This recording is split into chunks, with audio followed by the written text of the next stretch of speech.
लोके कहती जीशु 3टी कंटारे मरीगले तेबे से केमिति ईश्वर किंतु शुणु जे समस्त सृष्टिर अधिपति तांको ना कंटा ना मनुष्य मारी पारिबो। बाइबल कहे समस्त किछि तांको द्वारा सृष्टि होइअछि।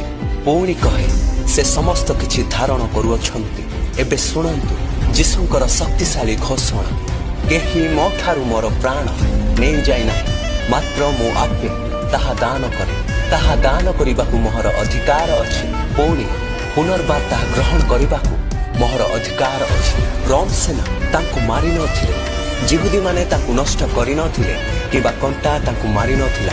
से असहाय नथिले। माथ्यू 26 अध्याय 53 आउ 54 पदरे जीशु कहंती तुम्हे माने कोन भाबुअछ मु मोहर पितांकु विनती करि पारे नाही ओ से एही क्षणे मो निमंते 12 बाहिनी अपेक्षा अधिक दूत पठेई देबे नाही। तेबे एही प्रकारे अवश्य घटिबो बोली धर्मशास्त्रर वाक्य कि प्रकार सफल हेबो। से असहाय नथिले, तांको ठारे शक्ति थिला किंतु से व्यवहार कले नाही। क्रूसरे से कहिले समाप्त होला एवं से प्राण त्याग कले, कारण से ही प्रेम।